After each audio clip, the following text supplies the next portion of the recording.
Bien, pues buenas tardes a todos.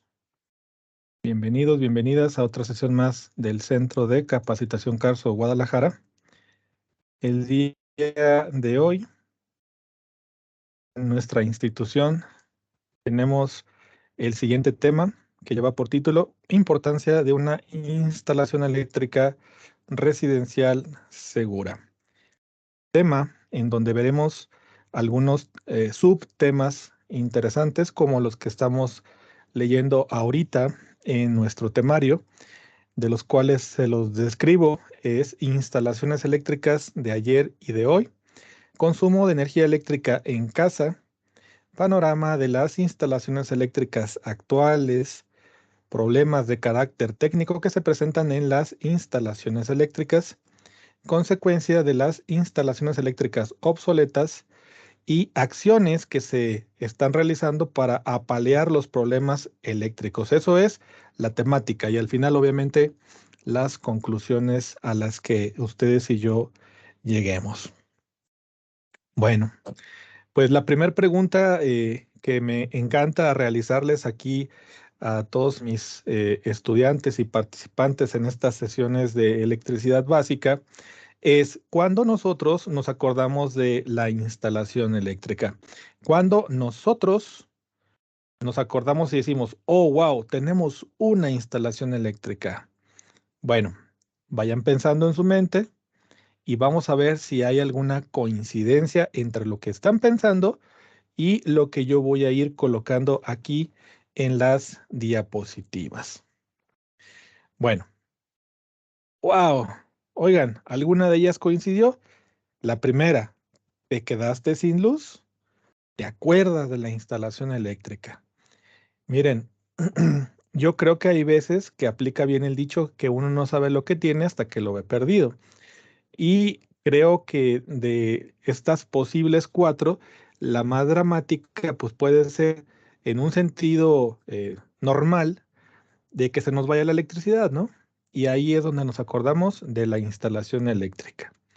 Luego aquí a la derecha vemos que nos llegó caro el recibo de energía eléctrica y también nos acordamos de la instalación.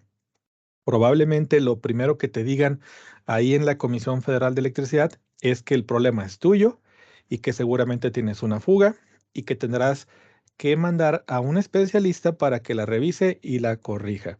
Esto es independientemente de que se compruebe realmente que la falla es de tu parte, ¿no? Pero de primera instancia seguramente te van a decir eso. Luego aquí abajo a la izquierda es cuando se dañan los equipos. También nos acordamos de la instalación eléctrica y sobre todo si esos equipos nos estaban dando un servicio adecuado. Y con el paso de algún evento, obviamente un evento en donde se generó una descarga eléctrica, no sé, una lluvia en la parte exterior y caída de rayos, alguna situación, eh, tal vez bajadas y subidas de voltaje, se daña el electrodoméstico, ¿no? Y ahí también nos acordábamos de la instalación eléctrica. Y sin duda que la imagen a la derecha también nos permite entender que hay una instalación eléctrica cuando recibimos una descarga sobre nuestro cuerpo. Y ya saben, las descargas pueden ser directas o indirectas. Aquellas directas son cuando físicamente tocamos una fuente eléctrica que de antemano sabemos que está activa y aquí puede ser voluntario o involuntario. Voluntario es, oye, pues vamos a darnos unos toques, ¿no? Y lo tomas el cable, tomas el elemento electrizado, que pues obviamente no es correcto. El que es involuntario es cuando tú físicamente tocas el cable, tocas una barra, tocas algo que está electrificado, pero pues no era tu intención darte una descarga, ¿ok? Y los contactos indirectos son cuando tú tocas algo que está asociado a la electricidad, pero que no esperabas darte una descarga, como por ejemplo la parte exterior de una lavadora, la parte exterior de un refrigerador, la parte exterior de una bomba de agua y recibes una descarga eléctrica. Entonces, estos cuatro ejemplos y algunos otros más que se les ocurran pueden ser indicadores de que hay una instalación eléctrica, ¿verdad? Bueno. Las instalaciones entonces de ayer y de hoy han cambiado demasiado. Las instalaciones en las décadas de los ochentas, por hablar de un periodo específico, pues eran casas, eran negocios, eran comercios con una cantidad muy, muy limitada de equipos eléctricos. Si me apoyan viendo las imágenes que tenemos aquí a la vista, pues se podrán dar cuenta que en una casa de aquellos entonces, pues en la recámara lo más que teníamos era pues la luz, ¿no? En lo que era la sala y tal vez el comedor, pudiese ser que tuviéramos ahí la televisión, el tocadiscos. A lo mejor en lo que es la cocina tuviéramos algún cúmulo de mayor de equipos electrodomésticos, como pudiera ser pues, perdón, la lavadora, no, no inventemos. Lo que es la licuadora, la tostadora, algún hornito eléctrico, bueno, algunos equipos chiquitos. Pero en general, nosotros teníamos un uso muy limitado de lo que son los equipos eléctricos y en general los electrodomésticos. Más sin embargo, en la actualidad tenemos una cantidad muy grande de equipos eléctricos y en un solo lugar de la propiedad pudiéramos estar abarcando aún más cosas y carga eléctrica que en lo que pudiéramos tener en toda una casa antigua. Pues no me dejen mentir, ahorita en una recámara podemos encontrar servivares y otras muchas cosas más. Aquí el detalle es que esa instalación eléctrica que recibe esos nuevos equipos nunca fue modificada ni preparada para su nueva realidad de consumo. Entonces esos mismos cables de la casa que tenían ya 10, 15, 20, 30 años de antigüedad son los mismos que te están dando el servicio ahora, pero probablemente ya no estén en condiciones pues satisfactorias para ser usados y gran parte de esa energía eléctrica que consumes y que se te factura puede estar yéndose por concepto de fugas o también desperdicios. Entonces, es de suma relevancia saber que los artefactos eléctricos de gran antigüedad, así como las instalaciones también de gran antigüedad, deben de ser modificadas para que éstas no representen un riesgo y un mayor consumo. Y hablando de artefactos eléctricos, en una casa habitación tenemos muchos de ellos. Tenemos aquellos que nos dan servicio de seguridad, servicio de confort, de mantenimiento de alimentos, de limpieza, etcétera. Aquí podemos ver a grandes rasgos en esta imagen cómo podemos distribuir el uso de nuestra energía eléctrica en diferentes equipos electrodomésticos. Ahora bien, será sumamente necesario que estos equipos estén funcionando adecuadamente para que den su servicio y que no consuman más allá de lo que la placa de datos que el fabricante les colocó, pues nosotros respetemos, ¿no? Hay ocasiones en que muchas personas creen que solamente es que el equipo funcione, pero fíjense que no, no solamente es eso. Tenemos que comprobar que el equipo funcione y que esté funcionando dentro de sus rangos, ya que si funciona dentro de sus rangos, sabemos que nos está dando un servicio correcto. Pero si funciona fuera de sus rangos, ese equipo necesita o un mantenimiento o un cambio. Bueno, todos los elementos que podemos alimentar en un inmueble, pues van a tener un cierto consumo y según la CONUE, que es la Comisión Nacional para el Uso Eficiente de la Energía, tenemos datos muy interesantes en donde según los consumos que hay en México, eh, se dividen en iluminación, en refrigeración, en televisor, en otros equipos electrodomésticos no declarados, en la plancha y en la lavadora. Ahora bien, ah, estos datos han ido evolucionando. Y de hecho, al presente, ahorita, al momento en el que estamos dando esta plática, ya cambiaron, ¿sí? Ya cambiaron. Por ejemplo, estamos hablando de que en la iluminación de pasar de un 40%, ahorita ya está en valores del 13%, ¿sí? Prácticamente el concepto de iluminación es el que ha cambiado mucho. Todos los demás se han mantenido muy, muy semejantes, con diferencia también de que en las otras diapositivas que nos pudiera brindar la CONUE o informaciones de lo que son los consumos de energía eléctrica, también incluyen el stand-by de los equipos que tiene y que ya tiene una representación en los distintos porcentajes de consumos de equipos eléctricos. Entonces, aquí en datos que nos están brindando, dice que la refrigeración tiene un 29% de consumo, el televisor 13%, otros electrodomésticos 7%, la plancha 6% y la lavadora 5%. Conforme va evolucionando la tecnología y los equipos se vuelven más eficientes, esta información también cambia, sin lugar a duda.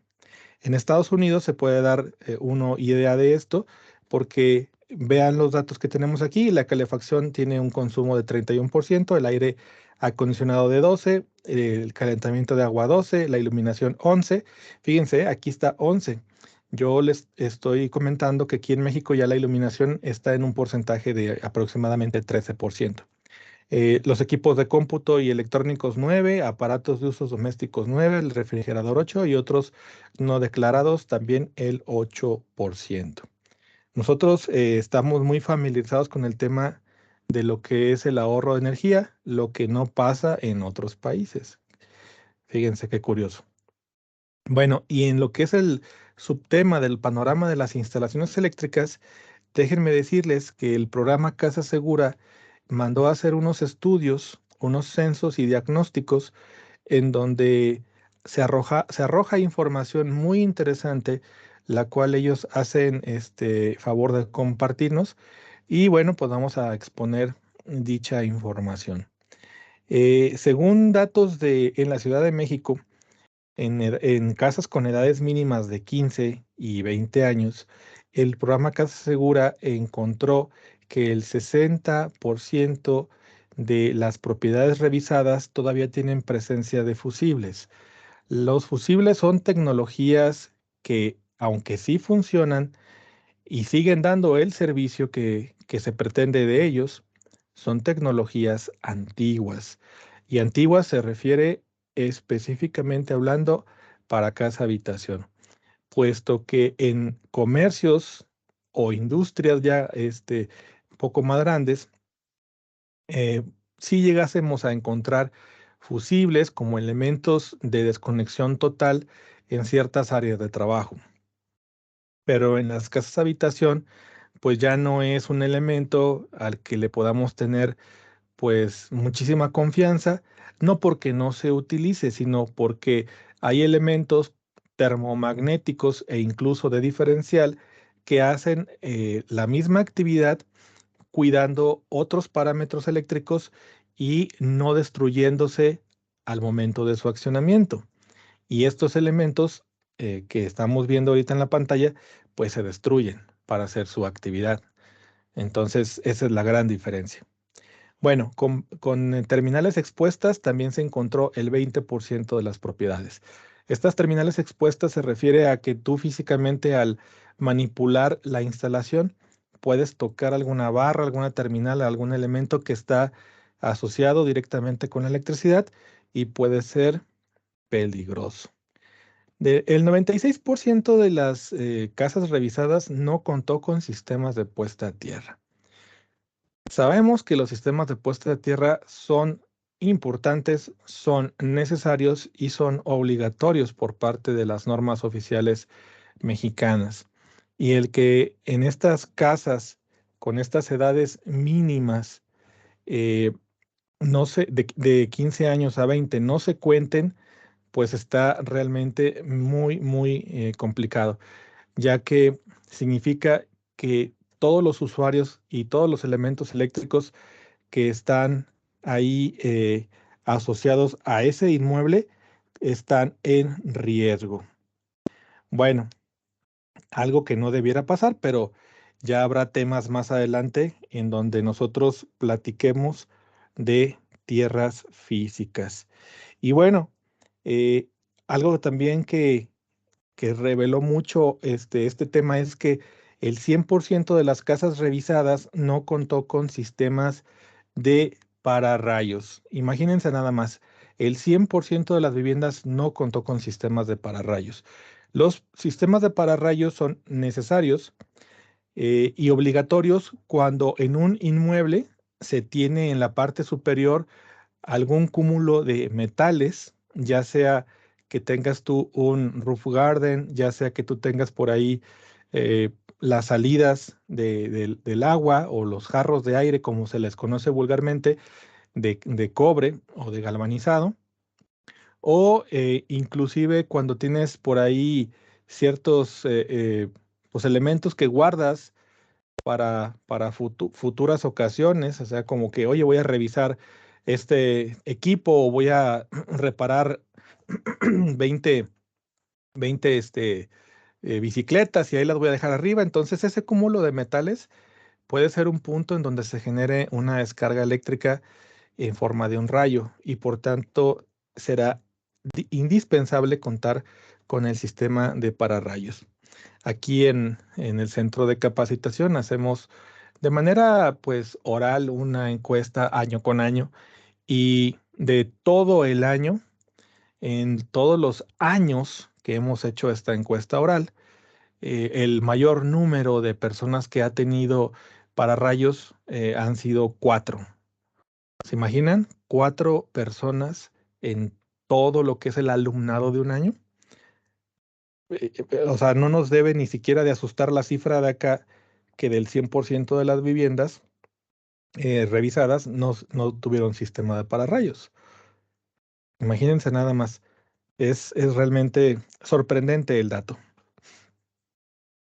Bien, este censo también arrojó que sería necesario para mitigar los riesgos y disminuir por ahí la posibilidad de que se presenten problemas en la instalación eléctrica de las casas revisadas, que se hicieran reparaciones urgentes a 316,000 departamentos en Ciudad de México, 331,000 casas en Guadalajara, 250,000 casas en Monterrey y 221,000 casas en Puebla. No es que ellos hayan hecho una revisión en este número de viviendas, sino que en base a la información sacan datos estadísticos y esto es más o menos lo que les arrojó esa información. Más sin embargo, estamos en México y sabemos que no tenemos una legislación que nos obligue a que haya una revisión posterior después de que la casa esté en uso, esté habitada. Si bien hay reglas para lo que es el permiso de construcción, este permiso de construcción se da solamente cuando el arquitecto o el ingeniero civil presentan los planos de cálculo, bueno, de cálculo de cimentación y cálculos en general de obra civil. Más sin embargo, no hay una revisión en lo que corresponde a las demás ingenierías que lleva una vivienda, entre las cuales, pues obviamente está la eléctrica, ni se diga mucho menos la hidráulica. Entonces, al no haber una revisión primaria, pues tampoco va a haber un seguimiento.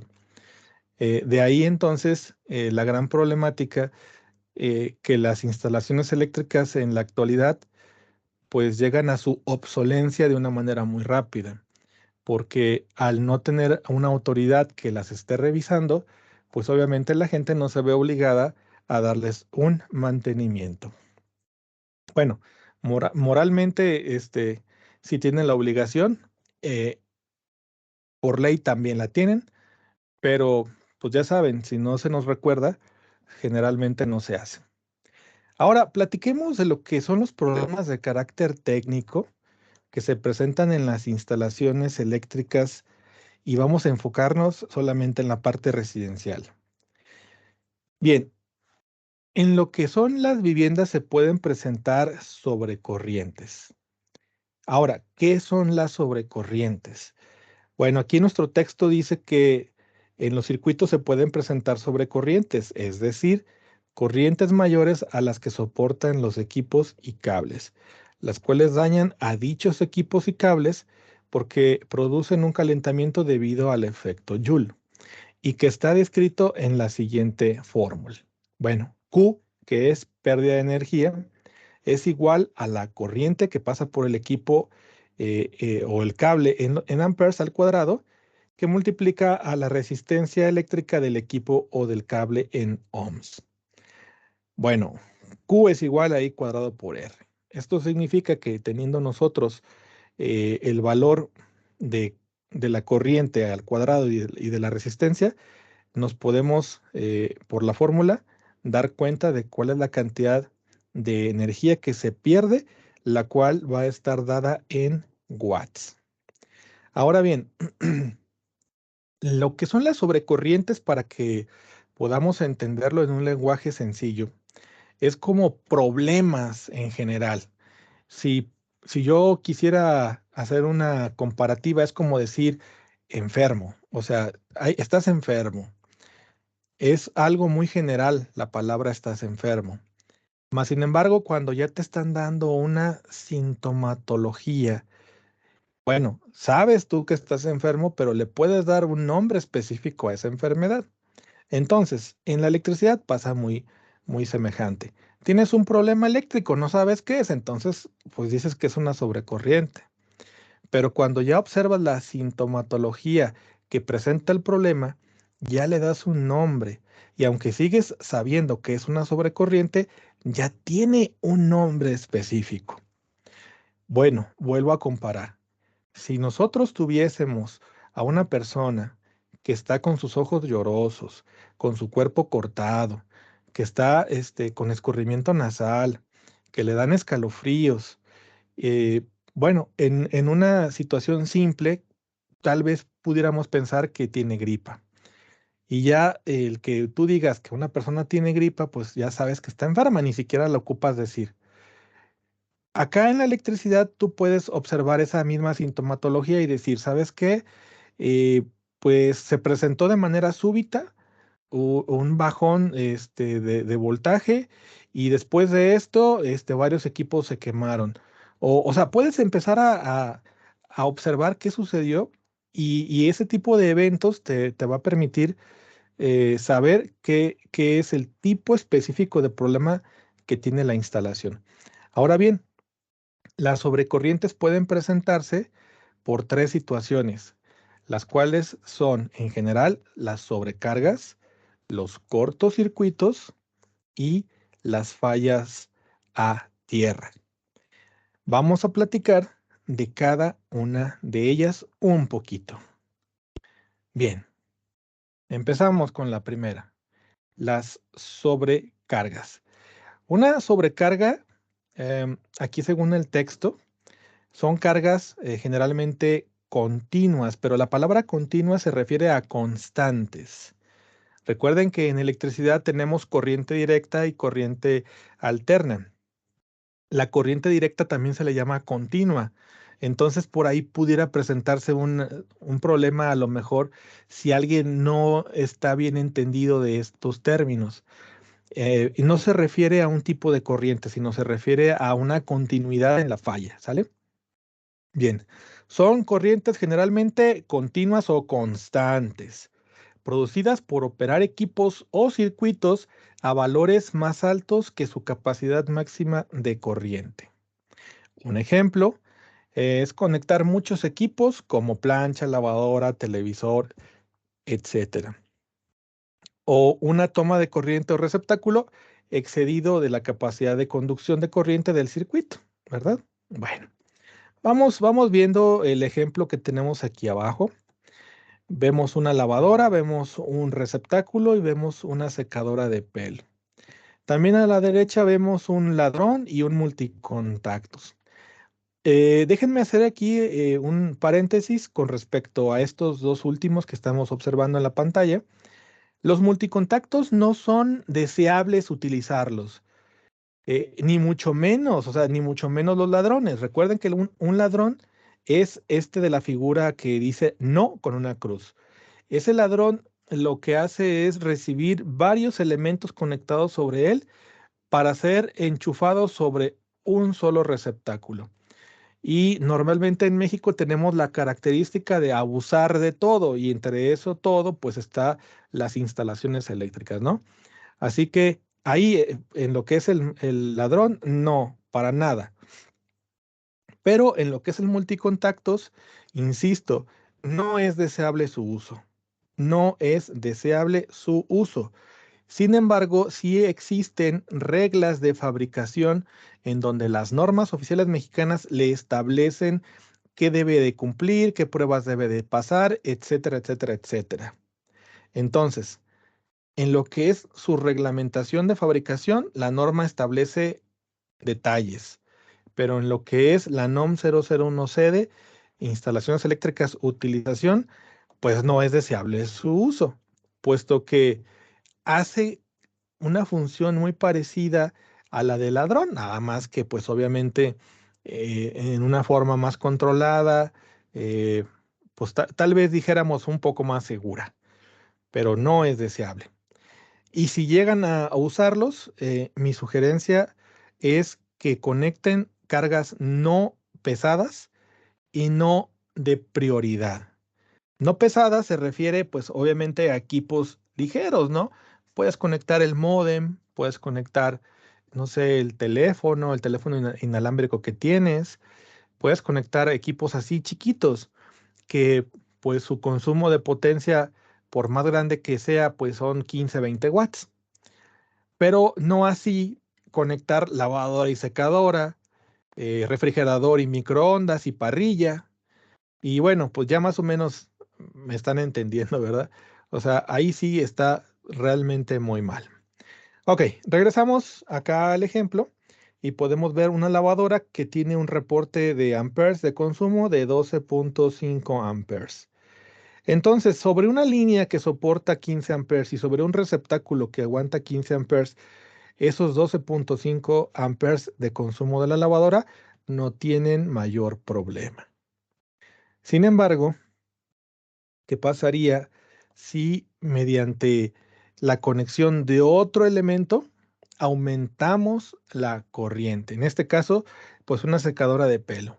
Y esta secadora de pelo tiene por ahí reportado un consumo de 5 amperes. Aquí está, 5 amperes. Esto significa que los 12.5 más los 5, pues te da 17.5. Y si nuestro tope eran 15, tanto en protección, cable y receptáculo, ya tenemos una sobrecarga. Miren qué fácil es entender una sobrecarga. Ahora, si quisiéramos compararlo con alguna otra cosa todavía más sencilla, pues hay sobrecargas de peso, hay sobrecargas laborales, hay sobrecargas emocionales.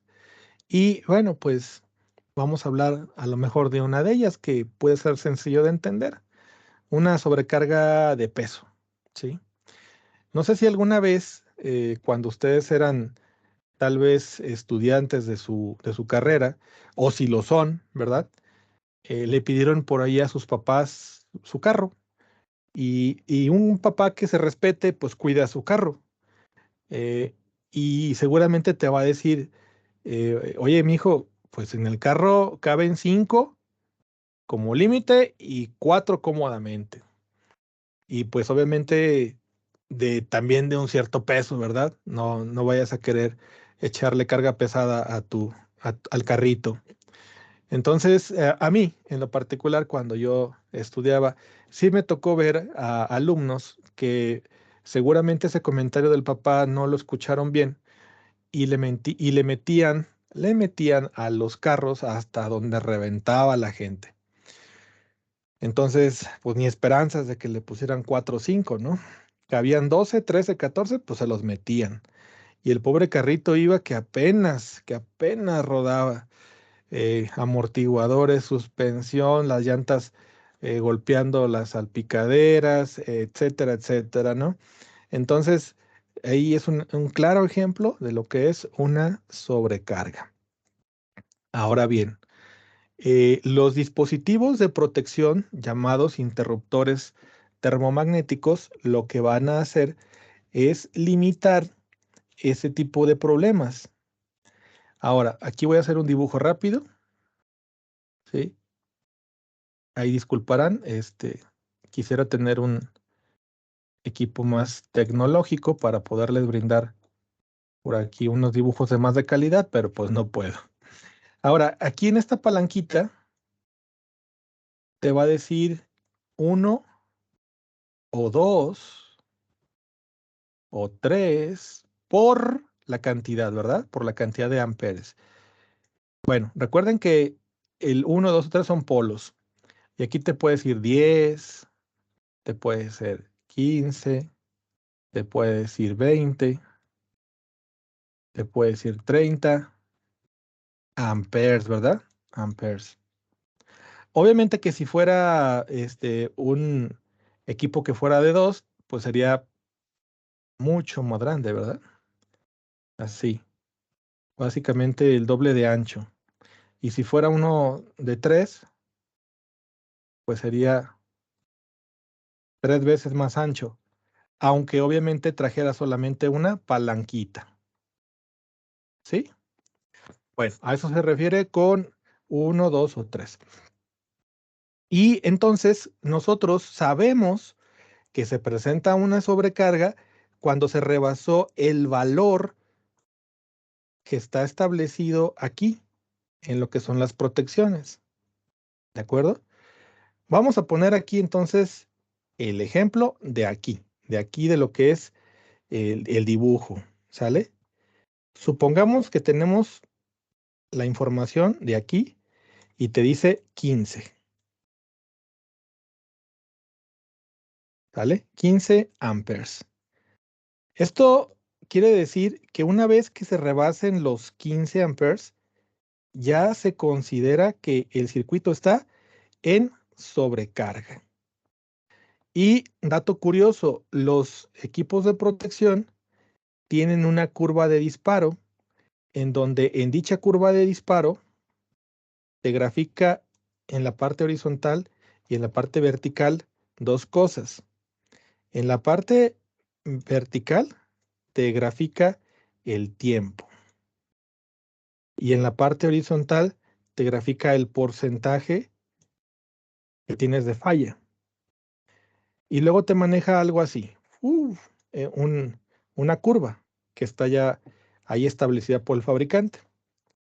Esto quiere decir que los porcentajes de falla van creciendo. ¿Cómo creciendo? Va así esto, ¿vale? Va creciendo, así como el tiempo va creciendo para arriba, ¿verdad?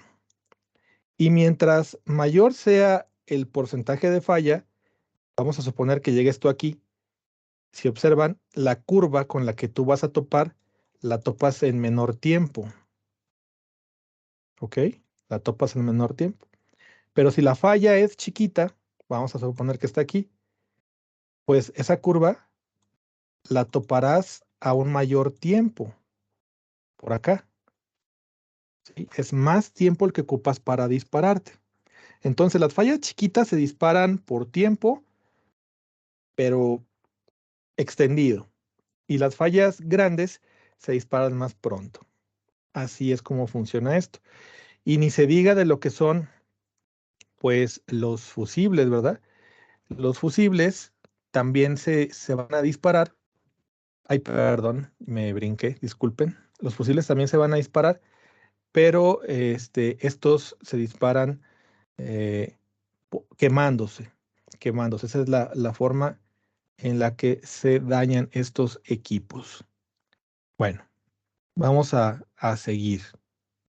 Aquí en la siguiente imagen podemos ver la curva de disparo y podemos también observar lo que son los interruptores termomagnéticos. Aquí tenemos un interruptor termomagnético en su parte interior y acá vemos una especie como de radiografía, ¿verdad? ya viéndolo físicamente en un equipo. Bueno, aquí está la mentada curva de disparo. Miren, a mayor falla, a mayor porcentaje de falla, menor tiempo para que se dispare. Y pues aquí tenemos el tiempo, el cual va en fracciones de segundos, minutos o pueden llegar hasta las horas. Así que bueno, tomando un valor cualesquiera, vamos a suponer este valor que está aquí, miren, yo subo por esta línea y cuando llegue a este punto donde está la curva, me va a decir a cuánto tiempo se dispara. Este es el valor mínimo y acá hay dos curvas. Yo me voy acá también y este es el valor máximo. Entonces quiere decir que se va a disparar entre este tiempo. Ah, ¿qué tal? Por tanto, valores muy grandes, como pudieran ser acá estos valores muy grandes, si ustedes observan, el disparo es casi instantáneo, porque ya estamos en fracciones de segundo, 0.02 segundos, pues obviamente el disparo es muy rápido. ¿Sale? Así es como funcionan estos. Y estos elementos son termomagnéticos. Disparan por temperatura y disparan por campo magnético. El campo magnético lo dispara por cortocircuito y la sobrecarga por temperatura. Así funciona esto. Y déjenme complementar que vamos a explicar también lo que es un cortocircuito y también a partir de qué valores se considera un cortocircuito. ¿Sale? Denme oportunidad de... Ay, perdón, ¿eh? Voy a quitar esto de aquí. Bueno, pues un cortocircuito es un contacto producido entre dos o más conductores de un circuito, provocado por una falla del aislamiento que existe generalmente entre ellos. Y como su nombre lo indica, la corriente sigue un camino más corto, es decir, se crea un circuito de mucho menor resistencia, lo que produce que la corriente se eleve a valores muy elevados debido a la ley de Ohm. Muy bien. A ver, un cortocircuito es cuando nosotros observamos que alguien está manipulando una instalación eléctrica y por una falta de pericia o por un accidente, el cable de fase se junta con el cable de neutro o el cable de fase se junta con un cable de fase. Los cortocircuitos se dividen en simétricos y asimétricos. Los cortocircuitos asimétricos son los que de una manera más común podemos encontrar en baja tensión, porque una fase le pega a otra fase, una fase le pega al neutro, una fase le pega a la tierra física, o etcétera. O sea, eso es lo más común. Y lo que son los cortocircuitos simétricos es cuando las tres líneas se juntan, pero eso es muy poco probable que suceda en baja tensión. Más bien se presenta en líneas de alta tensión, en donde por azares de alguna situación específica se juntaron los tres cables y hacen por ahí un tremendo problema. Pero bueno, ahora, en la imagen de abajo podemos observar un circuito en donde tenemos un foco y este foco es alimentado por 127 volts aquí en esta imagen, ¿sí? Ese foco, ay, perdón, quiero sacar mi lápiz. Ese foco eh, dice tener 160 ohms. Bueno, nada del otro mundo, ¿verdad? Cuando una corriente circule por él, según su valor de resistencia, tendremos un resultado de 0.79 amperes. 0.79 amperes. Y pues ese valor no es realmente muy grande, ¿verdad? No lo es. Más sin embargo, ¿qué sucedería si acá, en este lado, nosotros tuviésemos, a ver, voy a tratar de resaltarlo, tuviésemos aquí una comunicación de un cable Miren, acá en el primer ejemplo tenemos una corriente que circula así. Y acá tenemos una corriente que circula así. Algo bien curioso es que en la primera imagen nosotros observamos que pasa por el foco, ¿verdad? Y en la segunda imagen no pasa por el foco. Sí, no pasa por el foco. Pasa solamente por los cables. Bueno, ahí lo que vamos a tener entonces es que este punto que está aquí, pues generó un circuito de mucho menor resistencia y habría que ver el cálculo. Habría que compararlo con el primero. El primero es 0.79 amperes. Pero acá, al quitar de la ecuación los 160 ohms, tendríamos 1270 amperes. 1270 amperes. Híjole, pues algo realmente grande, ¿verdad? Grande. Bien, U es igual a I al cuadrado por R. Son 1270 amperes al cuadrado por 0.1 ohms. Esa es la cantidad de energía que se pierde, obviamente, si hacemos la ecuación. ¿Sale? Yo no sé si ustedes tengan ahí a la mano lo que sería una calculadora. Déjenme a mí sacarlo. 1270 al cuadrado. Ok. Por, a ver, déjenme volverlo a hacer. 1270 por 1270. Ok, por punto 1. Bien, nos da 161.290. 161.290 watts. Esa es la cantidad de energía que se desperdicia en un evento de un cortocircuito con estos datos que teníamos acá. 161.290. Bueno, vamos a suponer que tenemos una plancha y que esta plancha anda consumiendo, vamos a meternos en datos sencillos, 1000 watts. Esto significa que si a esta cantidad la dividimos entre 1000, es la energía que se necesita para prender 161 planchas de 1000 watts. ¿Sí?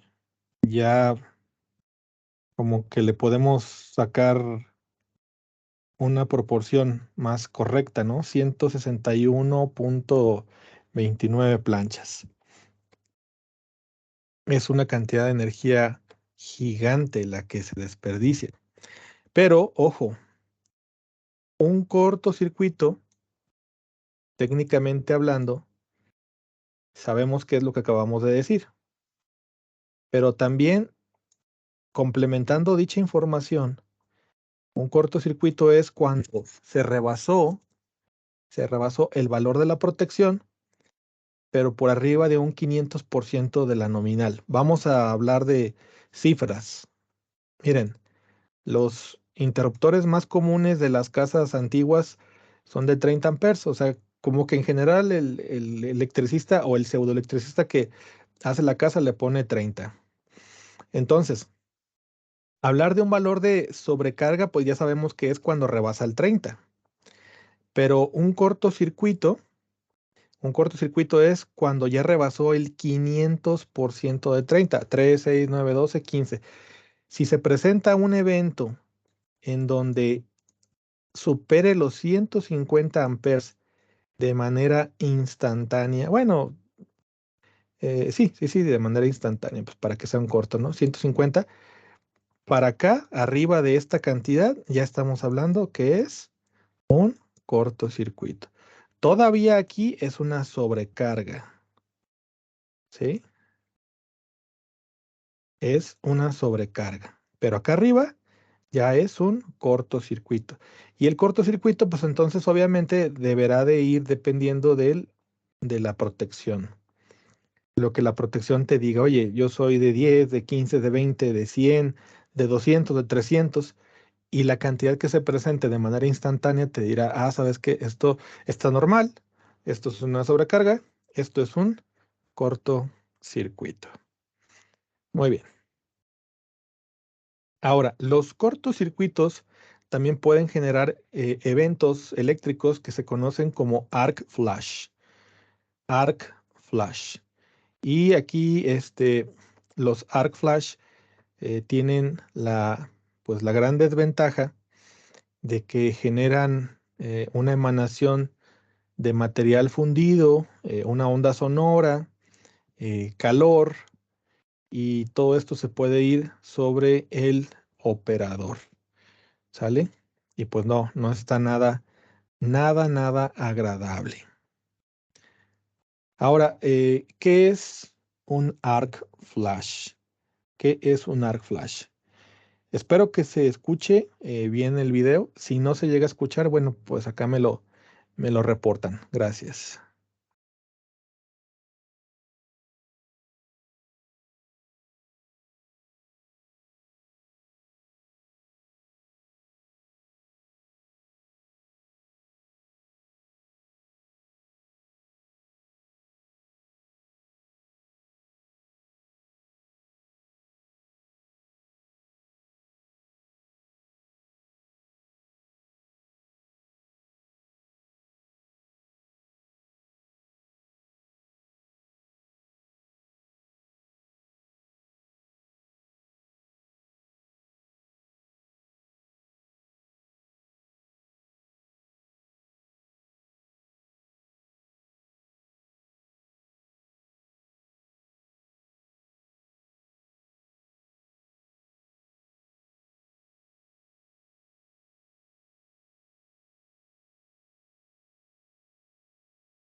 Bien, por aquí me dice mi compañero que no se escuchó.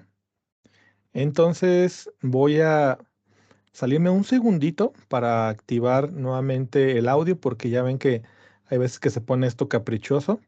No me vayan no se vayan a salir, por favor. ¿Sale, chicos? Gracias.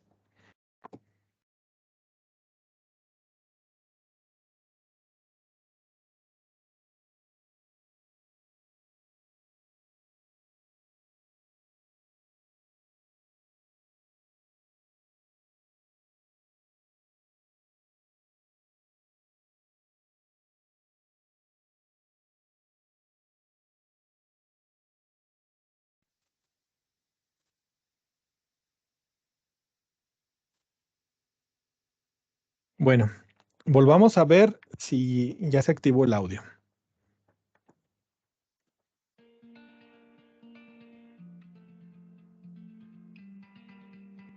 ¿Qué es un arco eléctrico?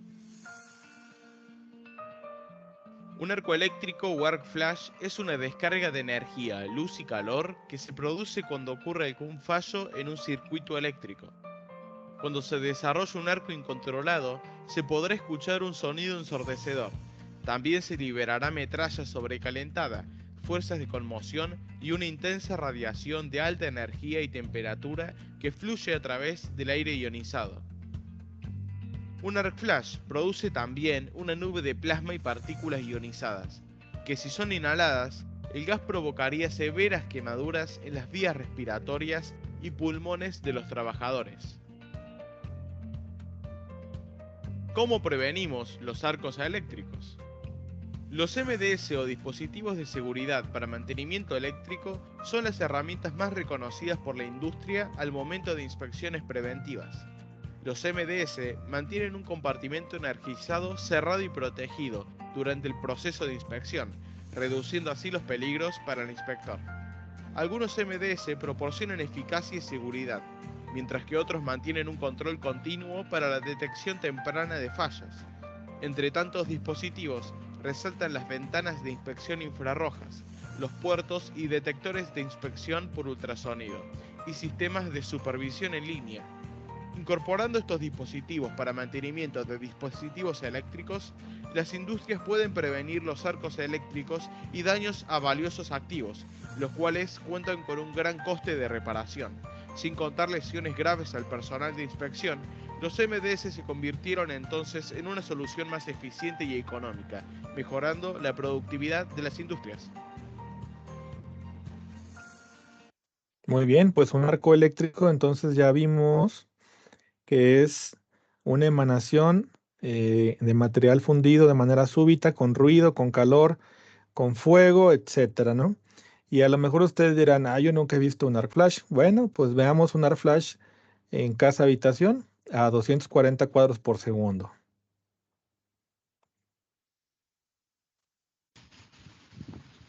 So who wants to see an arc flash at 240 frames per second?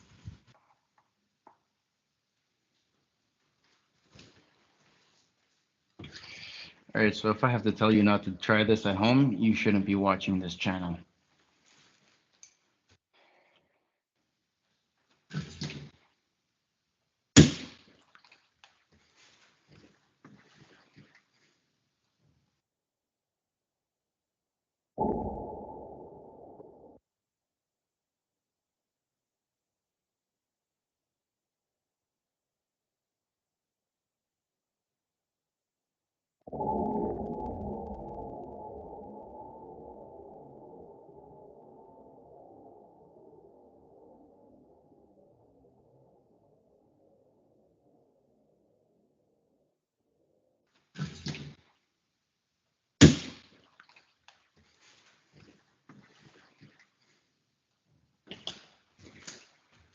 All right, so thanks for watching. Thumbs up, subscribe.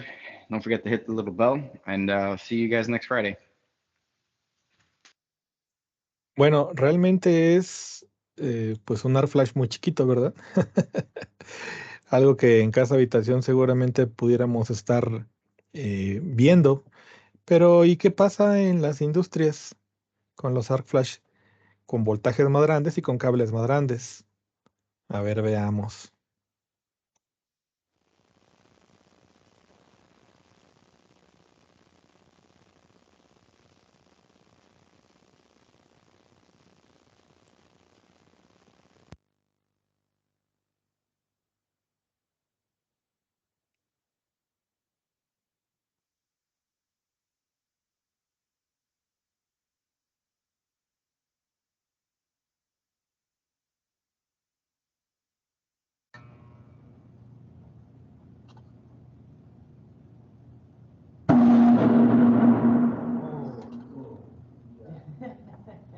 I wasn't watching because I didn't have a guy.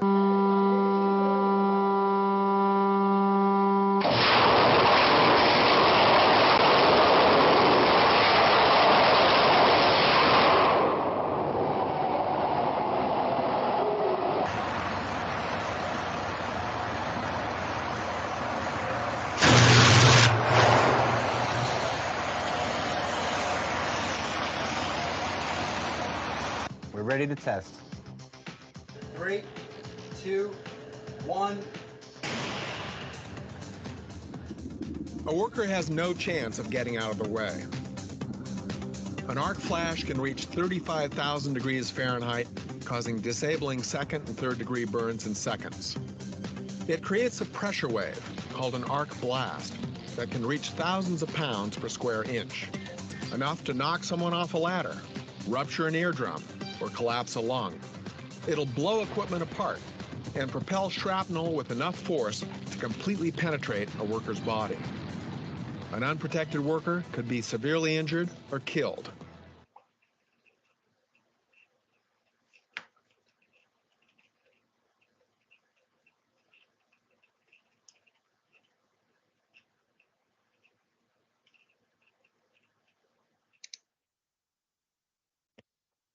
Bien, eso es un arco eléctrico.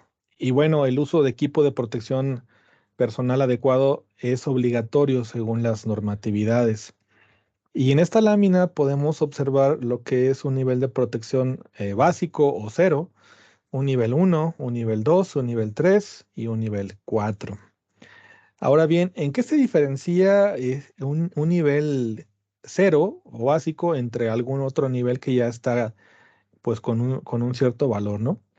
Este personaje que tenemos aquí al lado izquierdo está utilizando seguramente una ropa, perdón, no específica, o sea, no especial para un área de trabajo, nada más, pues seguramente es algodón y ya, ¿no?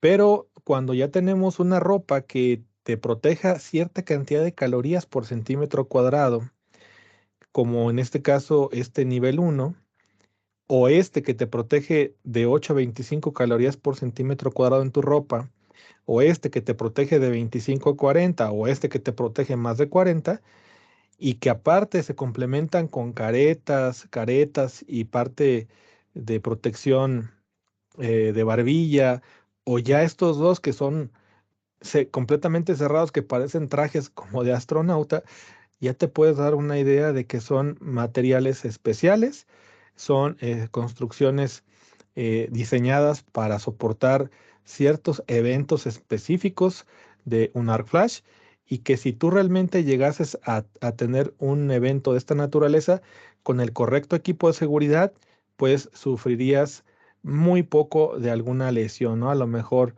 pues no sé, tal vez y estoy suponiendo, ¿no? Una auditiva si no traías los tapones o algo, pero te va a proteger. Y un equipo que no está diseñado para este tipo de condición, pues no te protege nada. Esa es la realidad.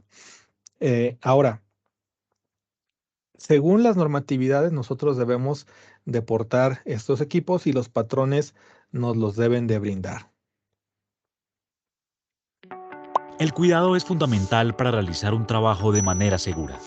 Por eso queremos entregarte información sobre los elementos de protección personal en las operaciones eléctricas. Recuerda que para las actividades laborales se requiere el uso de elementos de protección personal y para el caso particular de actividades eléctricas se necesitan unos específicos. Un elemento de protección personal es un equipo o dispositivo destinado para ser utilizado o sujetado por el trabajador con el fin de protegerlo de uno o varios riesgos. Estos proporcionan una barrera entre el riesgo eléctrico y la persona. La selección, uso, cuidado e inspección del equipo son aspectos claves que ayudan a tu seguridad. De encontrarlos en mal estado, no debes utilizarlos y debes gestionar su reposición o reparación en el menor tiempo posible. Para el personal expuesto a riesgo eléctrico, la ropa utilizada debe ser confeccionada en material 100% algodón, sin accesorios metálicos. Sin embargo, cada empresa apoyada en las normas técnicas debe realizar un estudio en arco eléctrico. Con respecto a su inspección visual, se deben verificar las costuras de la prenda y posibles rupturas. A estas prendas no se les debe hacer modificaciones y/o ajustes con respecto a su diseño original.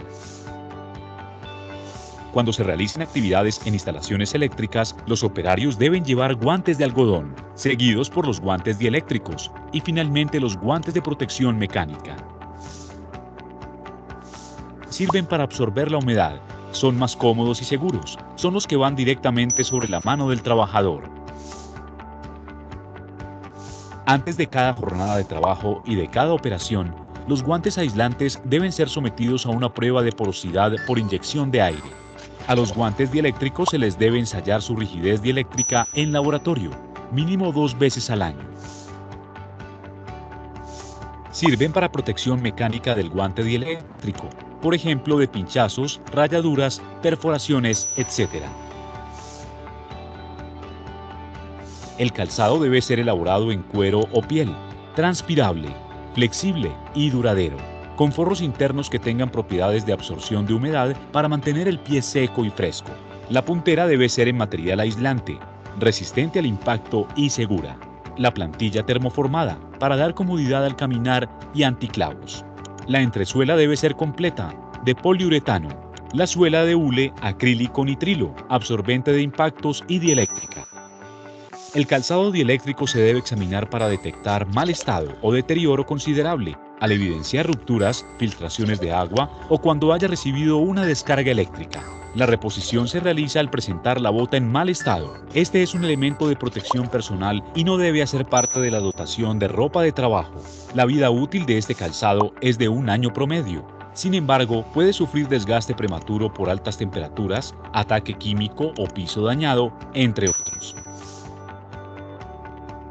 Confeccionadas en 100% de algodón, sin elastómeros y sin elementos metálicos.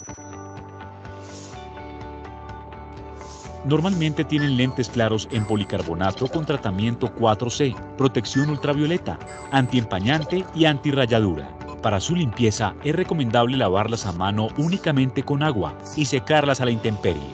Se sugiere evitar limpiarlas con productos químicos, papel o textiles. Con respecto a la inspección visual, verifica la estructura del elemento de protección, examina el soporte de la nariz y las patas para su inclinación y analiza la montura para detectar rayaduras. Estos visores protegen al trabajador frente a arcos eléctricos que se puedan generar en algunas operaciones como la suspensión y corte de suministro de la corriente. Casco dieléctrico. Debes inspeccionarlo todos los días antes de su uso para detectar signos de deterioro, rayones profundos, desgaste del tafilete y daño en los elementos de ajuste en la cabeza. Además, debes examinarlo cuando sospeches que pudo haber sufrido algún daño. Todo casco que haya recibido un impacto severo debe ser retirado de servicio. Hay 2 tipos de casco dieléctrico. Tipo 1, para impacto sobre cabeza. Tipo 2, para impacto sobre cabeza y laterales. Y tenemos cascos de 3 clases. Clase C, no protege contra riesgo eléctrico. Clase G, para trabajos hasta 2200 voltios. Clase E, para trabajos hasta 20.000 voltios. Siempre debes realizar tu trabajo con los elementos de protección personal establecidos en la matriz para cada cargo. Úsalos siempre, hazles la inspección diaria preoperacional y manténlos en excelente estado. De un buen conocimiento y uso de los elementos de protección personal dependerá tu seguridad y salud.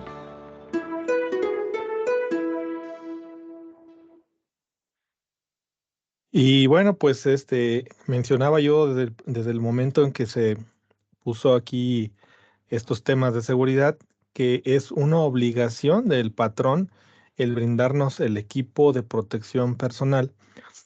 Y una vez que nos brinde ese equipo y una capacitación del uso del mismo, es obligación de nosotros el usarlo. Y si nosotros nos accidentamos sin usarlo, se puede rescindir el contrato laboral con esa persona. Abusados, ¿eh? Bien, la NOM SPTS 017 habla de lo que es el equipo de protección personal y su selección y uso y manejo en centros de trabajo. Esto quiere decir que no solamente es por una situación lógica el que nosotros utilicemos un equipo de protección personal, sino porque la misma normatividad no lo va a exigir. ¿Sale? Estoy haciendo esta situación reiterativa porque probablemente este conocimiento apenas es nuevo para ustedes y si ustedes pues se lo llevan ya a campo, seguramente será una herramienta buena para para la seguridad de su persona y de sus compañeros, ¿no? Bien, veamos entonces la NOM 017 STPS, Secretaría del Trabajo y Previsión Social. NOM 017 STPS 2008, Equipo de Protección Personal Selección, Uso y Manejo en los Centros de Trabajo. Objetivo: establecer los requisitos mínimos para que el patrón seleccione, adquiera y proporcione a sus trabajadores el equipo de protección personal correspondiente para protegerlos de los agentes del medio ambiente de trabajo que puedan dañar su integridad física y su salud. Campo de aplicación: esta norma aplica en todos los centros de trabajo del territorio nacional en que se requiera el uso de equipo de protección personal para proteger a los trabajadores contra los riesgos derivados de las actividades que desarrollen. Definiciones. Equipo de protección personal, EPP. Conjunto de elementos y dispositivos, diseñados específicamente para proteger al trabajador contra accidentes y enfermedades que pudieran ser causados por agentes o factores generados con motivo de sus actividades de trabajo y de la atención de emergencias. En caso de que en el análisis de riesgos se establezca la necesidad de utilizar ropa de trabajo con características de protección, esta será considerada equipo de protección personal. Autoridad del Trabajo, Autoridad Laboral, las unidades administrativas competentes de la Secretaría del Trabajo y Previsión Social, que realicen funciones de inspección en materia de seguridad e higiene en el trabajo y las correspondientes de las entidades federativas y del Distrito Federal, que actúen en auxilio de aquellas. Obligaciones del patrón.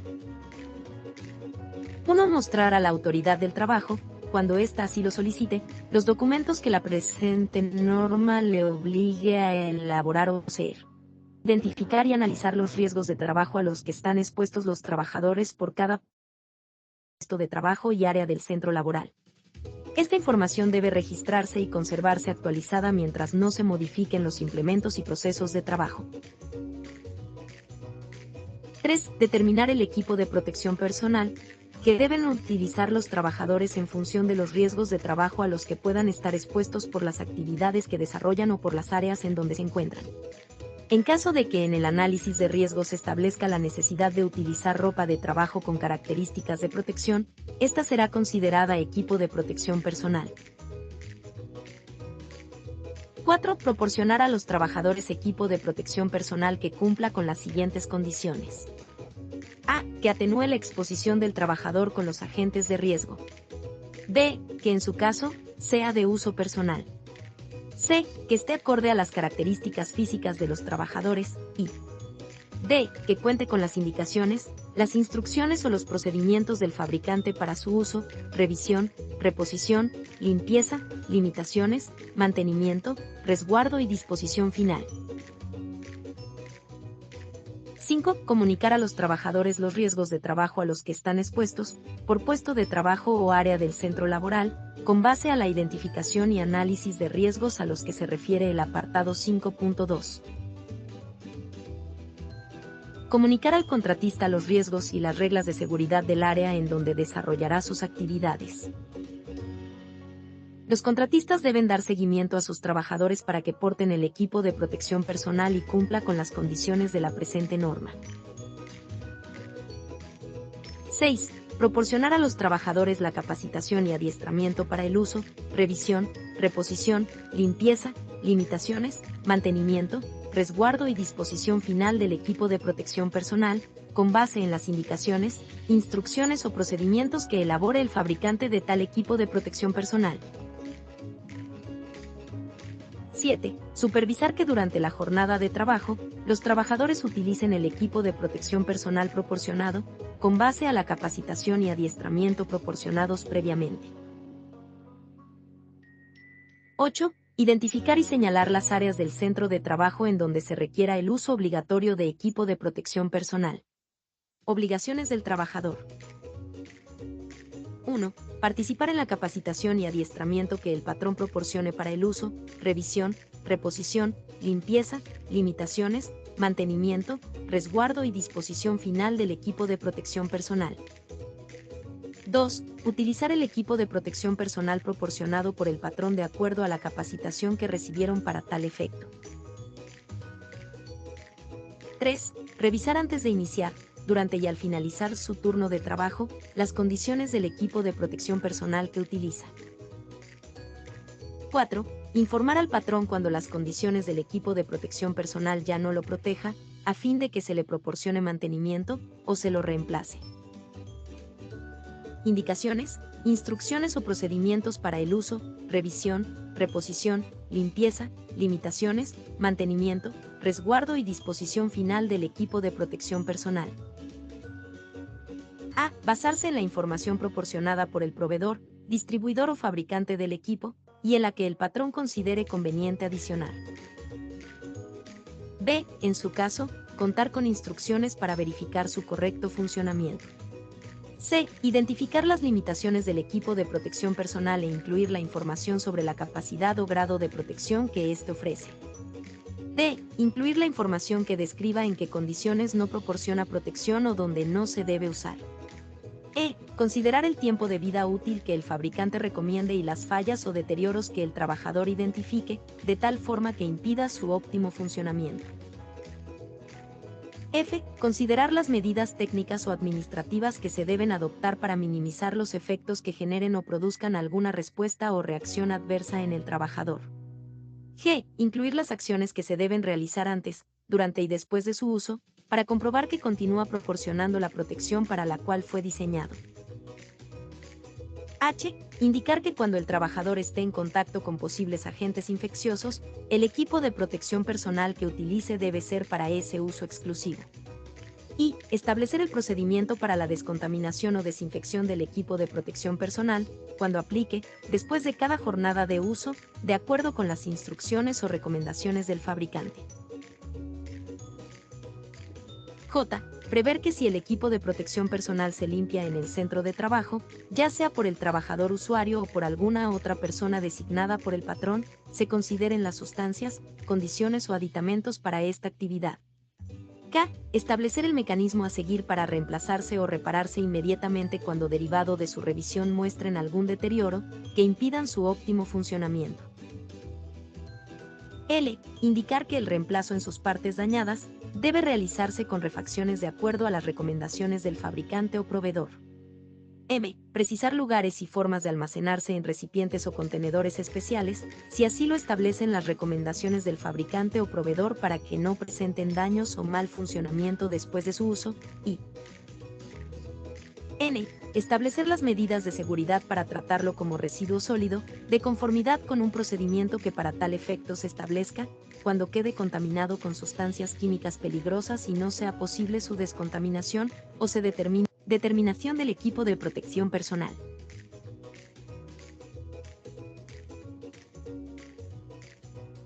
Clave y región anatómica.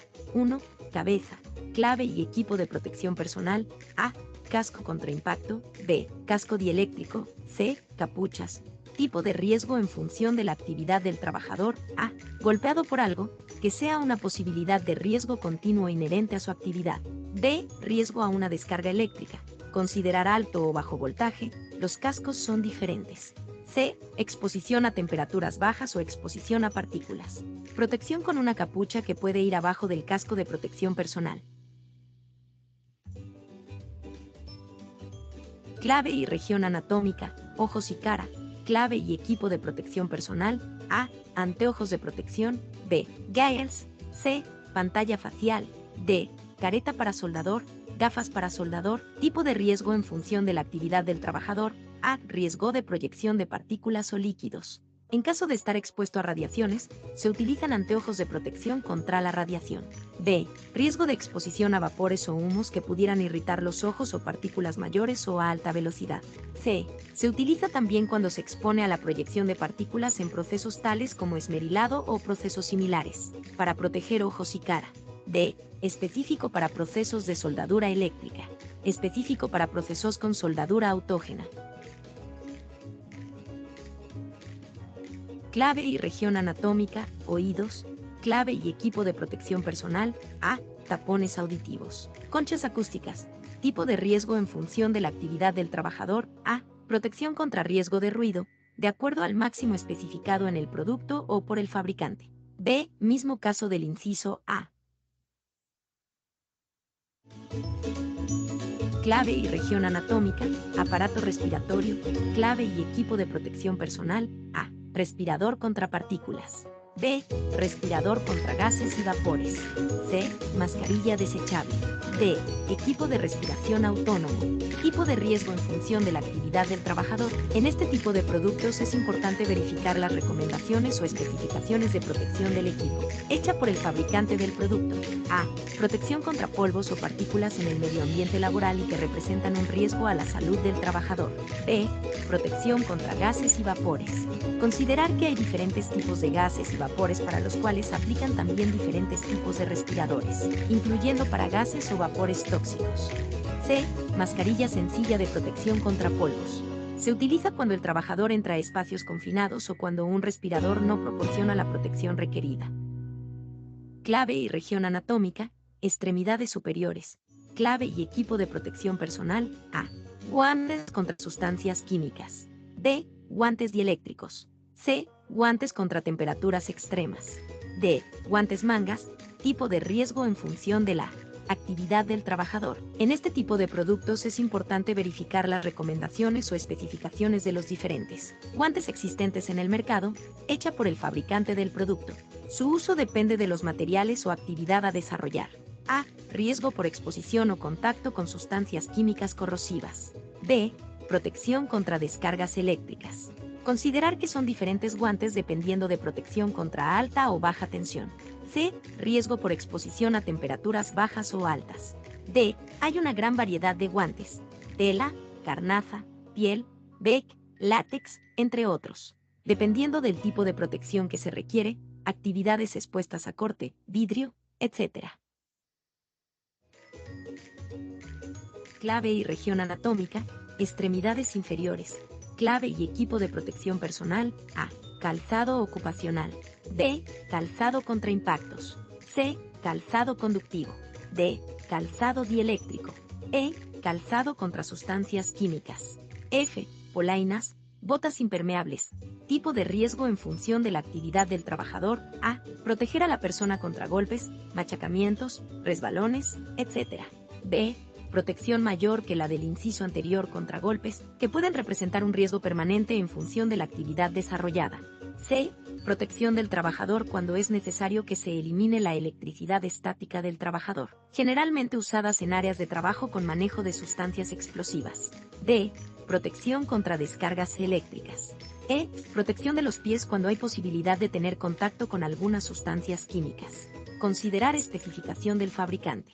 F. Extensión de la protección que pudiera tenerse con los zapatos exclusivamente, generalmente utilizadas cuando se trabaja en áreas húmedas. Clave y región anatómica, otros. Clave y equipo de protección personal. A. Equipo de protección contra caídas de altura. B. Equipo para brigadista contra incendio. Tipo de riesgo en función de la actividad del trabajador. A. Específico para proteger a trabajadores que desarrollen sus actividades en alturas y entrada a espacios confinados. Específico para proteger a los brigadistas contra altas temperaturas y fuego. Hay equipo adicional en función de las actividades rescate a realizar. En GHCE, contamos con capacitación y auditorías en requerimientos legales en seguridad e higiene. Síguenos en nuestras redes sociales. Un poquito largo, pero indispensable porque de eso se trata el tema. Así que espero no aburrirlos. Entonces, la NOM STPS, Secretaría de Protección Social, la 017, habla y especifica acerca del equipo de protección, ¿sale? El equipo de protección personal. Bueno, habíamos comentado que eran 3 tipos de fallas las que generan las sobrecorrientes.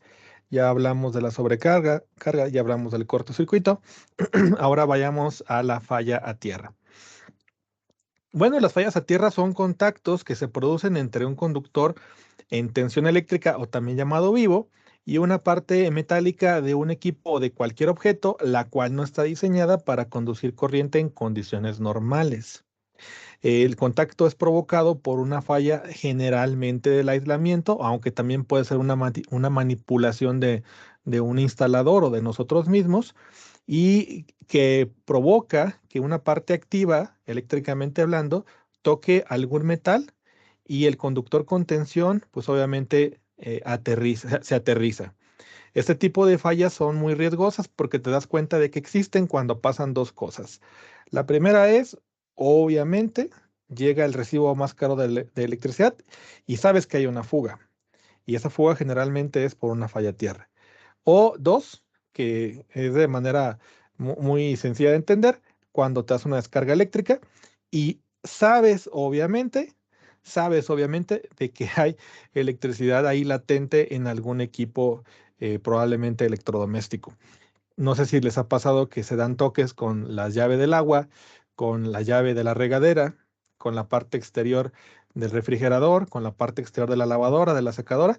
Bueno, ahí esos son fallas a tierra. Bien, las fallas a tierra se deben de proteger mediante el uso de dispositivos que se llaman de diferencial. Estos dispositivos están sensando las corrientes que se pueden presentar en ellos y que no debieran existir, las cuales se van a tierra física. Entonces, cuando un dispositivo sensa que hay un valor específico que se está presentando, obviamente el dispositivo acciona y nos protege. En el caso de la figura de la izquierda, estamos hablando de receptáculos de falla tierra. En la figura del centro estamos hablando de interruptores termomagnéticos de falla tierra. Y en el de la derecha estamos hablando de convertidores. Bueno, el de la izquierda ya sabemos, como lo hemos visto en las sesiones pasadas, que es un dispositivo que a la hora de que está conectado correctamente y con un sistema de puesta a tierra efectivo, vamos a tener protección sobre eso que está siendo conectado, ¿verdad? En este caso, si, no sé, voy a suponer que conectemos el refrigerador y que el refrigerador se pusiera aterrizado, se pusiera en falla, el dispositivo automáticamente se dispararía. En caso de que fuera nuestro propio cuerpo, también detectaría un cierto valor que se va a tierra, el cual no es correcto y también se dispararía. Pero estos equipos son ya muy localizados, o sea, es solamente lo que conecte sobre ellos. En el caso de lo que es el interruptor, es todo lo que conecte sobre él y puedes abarcar mucho más cosas. Y en el caso de este convertidor, es transformar un receptáculo normal en un GFCI. Esto significa que en la parte trasera de esta figura que estamos viendo aquí a la derecha, tiene pues obviamente una especie de enchufe para que tú sobre un dispositivo de receptáculo normal eléctrico, que tenga obviamente su fase, su neutro y su tierra bien polarizados, lo conectes y en la parte de enfrente tú vas a tener ya un receptáculo, pero listo con una protección de falla a tierra. Así funcionarían estos dispositivos. Indispensable que el sistema de tierra física se encuentre real y se encuentre físicamente operativo, porque de caso contrario no funcionan estos equipos, ¿sale? No funcionan. Esto significa que si el sistema de puesta a tierra es pues un chiste, este dispositivo, por más bueno que sea, por más caro que esté, no te va a dar el servicio. O sea, es un pisapapeles gigantesco y caro. Muy bien, ¿cuáles son las consecuencias de una instalación eléctrica obsoleta, sin mantenimientos periódicos o en mal estado? Y aquí con esto cierro este punto de lo que, de lo que es las fallas de sobrecorrientes. Ya vimos sobrecargas, cortocircuitos y fallas a tierra. Ahora bien, ¿cuáles serían las consecuencias entonces de una instalación eléctrica obsoleta, sin mantenimiento y periódico en mal estado? La más grave, ¿cuál es la más grave de todas las consecuencias? Pues los incendios. Esa es la más grave consecuencia de una instalación que no se cuida y que no se cuidó en lo que corresponde a su hechura y su uso.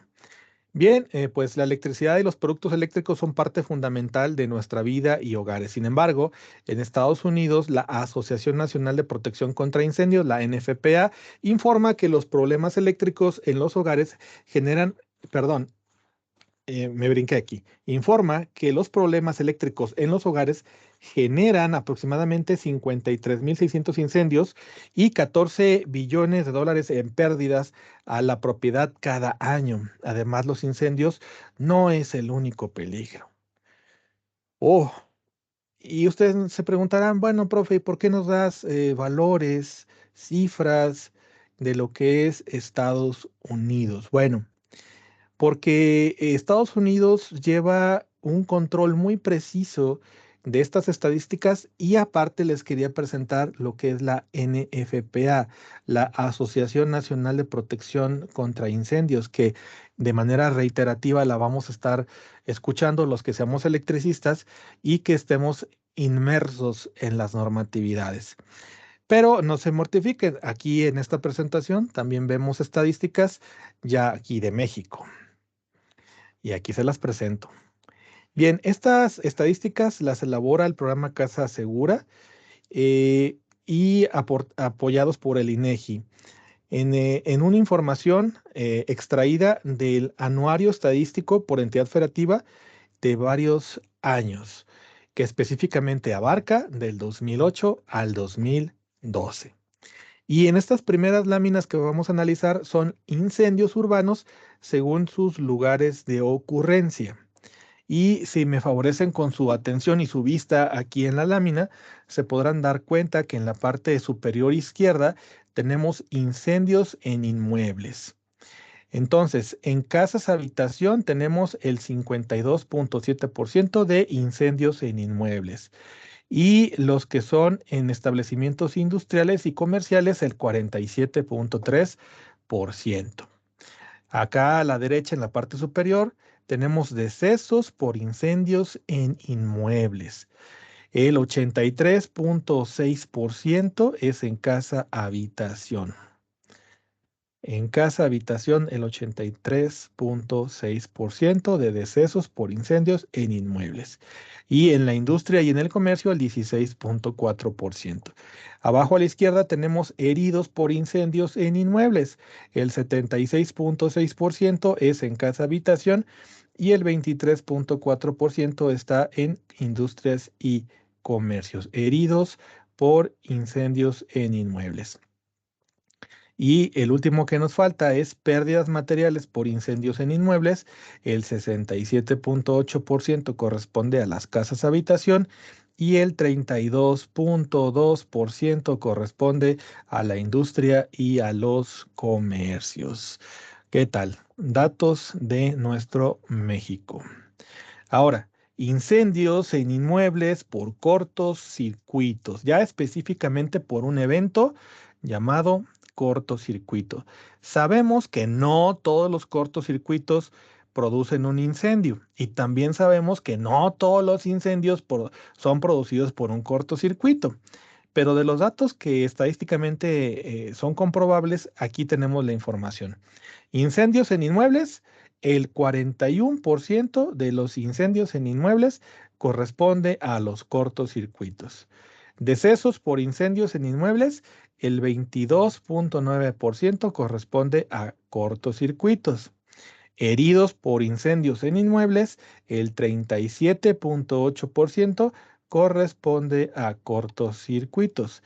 Y pérdidas de materiales por incendios en inmuebles, el 61.7% corresponde a cortocircuitos. Miren, vamos a dar una opinión. Me queda claro que estos datos estadísticos existen y fueron revisados y estudiados. Más sin embargo, también tenemos que observar lo que sucede de manera cotidiana en nuestra ciudad. Vean, por favor, si lo que voy a decir es cierto o no es cierto. Hay ocasiones en que en las noticias sale por ahí la nota en donde se está combatiendo un incendio, ya sea en casa, ya sea en un pequeño comercio o en una gran industria. Y el personaje que está haciendo el reportaje se acerca a las autoridades, ya sea del orden policial, ministerial, bomberos, lo que ustedes gusten, que generalmente son los bomberos. Y cuando están entrevistando a este personaje, pues la pregunta forzada es, ¿cuál fue el motivo del incendio? Y se nota en la parte trasera todavía que están combatiendo el fuego, todavía están con las bombas, están con las mangueras, están echando agua, todavía se ven las llamas que salen del inmueble. Y la persona dice, el incendio fue provocado por un cortocircuito. Mi pregunta es, ¿cómo es que se hace un peritaje tan rápido cuando ni siquiera has apagado el fuego y todavía las personas están combatiendo el incendio? O sea, ¿cómo es posible eso? Bueno, probablemente ustedes dijeran, el incendio ya lo apagaron, pero pues ahí están sacando todavía humo, pues ahí los fierros retorcidos, las maderas, los cartones, y como tal ni siquiera ha amanecido, porque ya ven que la mayoría de los incendios les encanta que sea en la noche, ¿no? Entonces, ¿en qué momento se convocó al perito? ¿En qué momento se hizo el levantamiento? ¿En qué momento se generó el diagnóstico? ¿Y en qué momento se pasó para que esta información sea verídica? Esto se los comento porque obviamente no todos los incendios que son atribuidos a cortocircuito realmente lo son. No estoy diciendo que tomo por inocente al cortocircuito, no, sino que realmente hay un porcentaje que son realmente por cortocircuito y muchos de estos atribuidos al corto no lo son, ¿sale? No lo son, pero pues obviamente es más fácil echarle la culpa al muerto que echarle la culpa al vivo, ¿verdad? Entonces, abusados con eso. Ahora, según datos estadísticos de lo que es el FECIME, que es la Federación de Colegios de Ingenieros Mecánicos, Electricistas y Electrónicos y ramas afines de la República Mexicana, el 33% de las defunciones por electrocución, ¿sale? Se produce en casa habitación. ¿Qué tal? Entonces, estamos hablando de un porcentaje sumamente alto. Si ustedes ahorita se van al Google terminando la sesión y le ponen electrocución y en lo que son las opciones de la búsqueda lo limitan a que sea hoy, el día de hoy van a encontrar que alguien se murió por electrocución. Si lo limitan a una semana o un mes, van a encontrarse que todos los días hubo alguna situación de estas en alguna parte de nuestra ciudad, de nuestro país o del mundo. Entonces siempre hay situaciones de esta naturaleza y la gran mayoría predominan en las casas. Ahora, veamos aquí estadísticas que el FECIME y el INEGI nos brindan.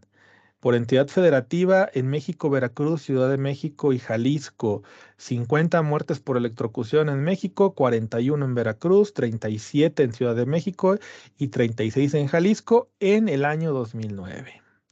Se preguntarán, ¿y habrá algún año más cercano al que tenemos ahorita corriendo?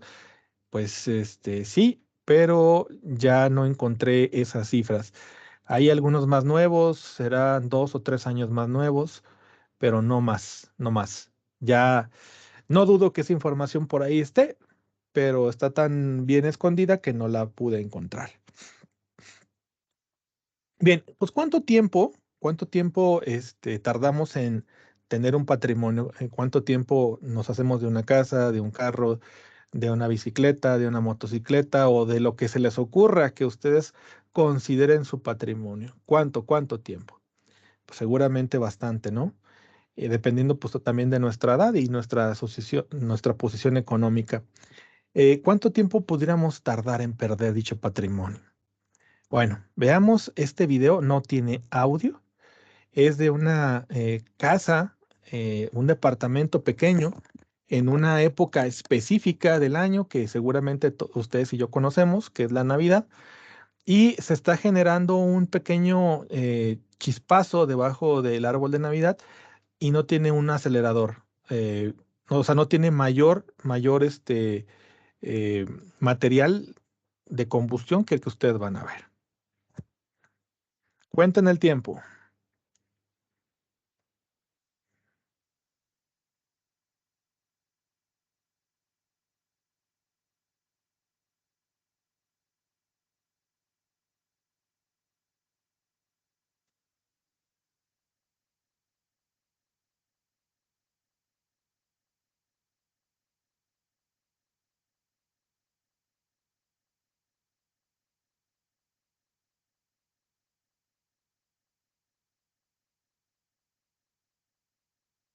Han pasado ya prácticamente 30 segundos. Vean.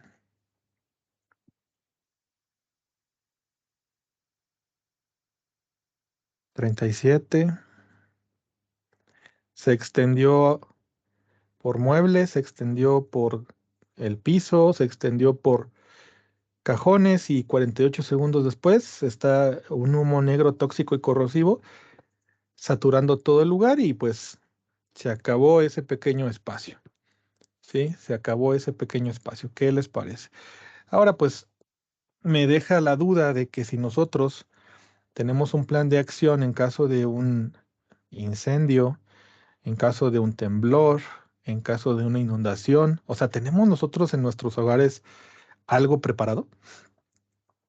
Yo la verdad dudo mucho que inclusive tengamos el buen hábito de dejar las llaves en un solo lugar, puesto que aquí en México sabemos que por la delincuencia tenemos que colocar la llave a la puerta, tenemos que colocar la protección y los niños chiquitos y los abuelos, o sea, los adultos mayores, son los que más predominan en las viviendas cuando los adultos o jóvenes en edad de trabajar, pues nos encontramos afuera, ¿verdad? Entonces, se presenta un evento de esta naturaleza, se presenta un incendio. ¿Cuál es el tiempo de respuesta de un adulto? ¿Cuál es el tiempo de respuesta de un niño? Y no estamos hablando solamente de la Navidad, estamos hablando en lo general. Así que esta situación, digo, estamos en México, se suscita muy seguido y las pérdidas humanas en donde vemos a niños y vemos a adultos mayores sufrir eh, quemaduras de consideración o la muerte, pues son obviamente horribles. Son obviamente horribles porque eh, perder un ser querido es lo peor que puedes perder.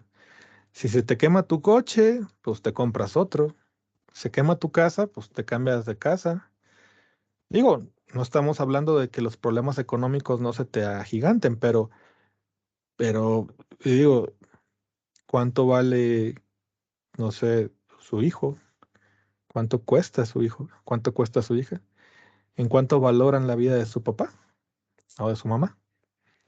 Entonces, creo que si nos hacemos estas preguntas, nos daremos cuenta de que lo más peligroso sobre los incendios es perder aquellas cosas que tienen valor, que son nuestros seres queridos, ¿verdad? Bueno, ¿cuáles son las acciones que se están implementando para apalear estos problemas? Aquí coloqué 4 acciones, pero pues pueden ser más. O sea, si a ustedes se les ocurre otra cosa más, yo no digo que estoy peleado con que puedan agregar o quitar, ¿verdad? Lo primero es que todos deberíamos de participar, sociedad, gobierno, las asociaciones civiles, la industria y los comercios, así como pues obviamente las residencias, pero dentro de lo que es la sociedad, pues se supone que se divide ahí un rubro de las casas, ¿verdad? Entonces, si todos participamos, podemos llegar a un fin común. Entonces, en el punto número 1, yo digo que hay instituciones comprometidas con la seguridad. Entre muchas que pudiéramos platicar, la que a mí me destaca en mi mente es la del programa Casa Segura. El programa Casa Segura tiene como objetivo posicionar el concepto de seguridad eléctrica en la mente del usuario final y motivar la revisión y mejora del estado actual de las instalaciones eléctricas. El programa Casa Segura funciona con fondos de lo que es eh, la Institución Nacional del Cobre, la Institución Internacional del Cobre. Quiere decir que ellos son los únicos que solventan el 100% de esta institución y pues todavía todos los sueldos y todo lo que tiene que ver con ellos. Ellos son apoyados por otras empresas, como en este caso nosotros, ¿verdad? A la empresa que representamos, que es Condomex. Nosotros nos apoyamos en la información que nos dan ellos y hacemos campañas de concientización directamente a las personas que utilizan los materiales eléctricos asociados a nuestras empresas y también brindamos capacitaciones como estas que tratamos de que lleguen a muchas personas para brindar una conciencia en el manejo de la electricidad. Entonces, el programa Casa Segura aquí es una de las instituciones que más apoya a esta causa. Bien, la número 2 es la aplicación correcta de las normatividades vigentes. Y bueno, pues vamos a hablar solamente de un par de normas.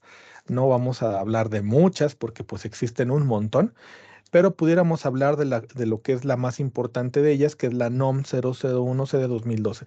Importante en el concepto eléctrico, porque si nosotros estamos en otro rubro o actividad, pues seguramente habrá una norma específica para nosotros que nos aplique, ¿verdad? Pero en el caso de lo que es instalaciones eléctricas, utilización, la NOM 001C de 2012 es la que rifa. Y luego está lo que es la NMX J604 ANSE 2016, que habla de la instalación eléctrica, métodos de diagnóstico y el reacondicionamiento de instalaciones eléctricas en operaciones. Y bueno, solamente manejé estas dos, pero insisto, dentro de nuestro propio rubro eléctrico hay varias. Ahora, ¿cuál es el objetivo de la 001C?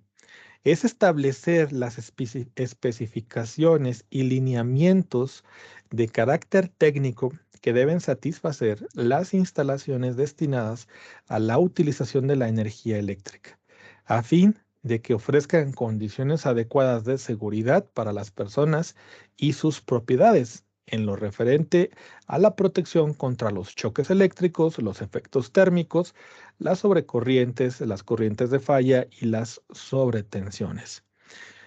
Bien, si ustedes se ponen a observar bien el texto, dice como algo muy curioso que es para las personas y sus propiedades, a fin de que ofrezcan condiciones adecuadas de seguridad a las personas y sus propiedades.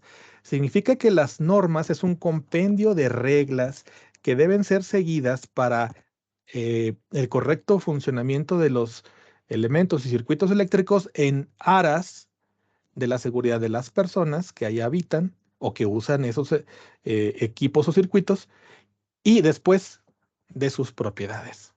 ¿Ok? Ahora bien, sonará muy parecido, pero ¿qué características tiene lo que es la NOMS NMXJ 604 ANSE 2016? Bueno, establece requisitos para el diagnóstico y evaluación de una instalación eléctrica en operación. En operación. Ahora, les voy a decir cuál es en general la diferencia entre una y otra. Vean, por favor. NOM 001CD, NMXJ 604 ANSE. Cuando tú dices NOM, es norma oficial mexicana, la cual fue pasada obviamente por un proyecto, fue revisada, fue consultada, se le hicieron un montón de revisiones y posteriormente cuando ya esta norma fue totalmente aceptada, pasó a ser publicada en el Diario Oficial de la Federación. Y en el caso de aquí del ANSE, pertenece a una asociación de normalización y certificación, asociación civil. Esto significa que estas reglas existen, pero no son oficiales. Bueno, sí las seguimos, por supuesto, pero no son con carácter de oficiales. Una normatividad se vuelve oficial cuando está referida en una norma oficial mexicana. Esto significa que si una norma oficial mexicana de instalaciones eléctricas hace referencia a alguna de estas NMXJ, se vuelven oficiales, se vuelven obligatorias, pero mientras tanto no lo son. ¿Sale? Bien. Siguiente punto, punto número 3. Certificación para electricistas residenciales. Bueno, en la actualidad existen formas de que nosotros seamos reconocidos en lo que aprendimos de forma oficial o de forma no oficial, o sea, de forma escolar o lo que nosotros en la vida aprendimos. Y bueno, estos se llaman estándares de competencia. Los estándares de competencia antiguamente eran las normas técnicas de competencia laboral. Se pusieron por ahí muy de moda cuando cambiaron de nombre y se les llama en la actualidad estándares de competencia. Y se ponen muy de moda porque las personas de recursos humanos, en la mayoría ya ahorita del tiempo, son jóvenes. Son personas relativamente jóvenes, o sea, no rebasan los 30, 35 años de edad. Probablemente ustedes digan, no, no es cierto, porque yo en mi oficina tengo uno de recursos humanos que tiene 80 años, ok, pero no es en general la dinámica de todos los departamentos de recursos humanos. Y si es así, recuerden, a lo mejor el jefe nada más es el que está muy adulto, pero todos los que están debajo de él son jóvenes, que son los que están inyectándole ideas, que están inyectándole procedimientos y procesos que antes no se hacían en esas empresas. Y entre esas situaciones es la exigencia de los estándares de competencia. En el caso de la electricidad, bueno, pues hay un estándar que es el EC 0118, realización de instalaciones eléctricas en edificaciones de vivienda, que es el que tú puedes acceder para certificarte como un instalador, como una persona que sabe de electricidad en casa habitación.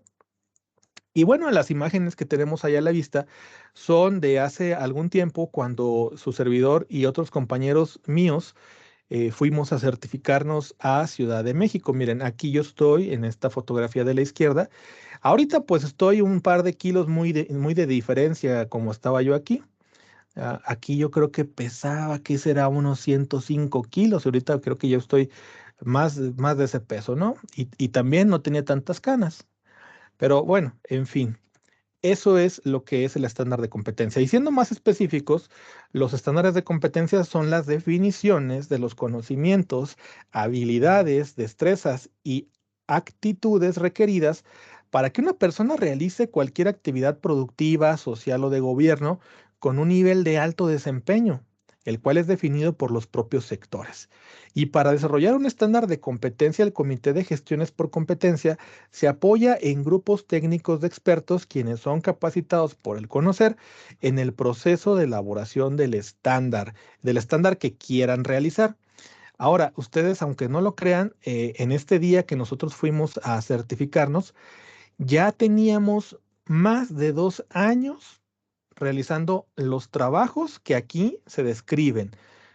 Esto significa que la norma la elaboramos los que estábamos en el sector eléctrico, en donde nos interesaba que los electricistas pudieran ser certificados.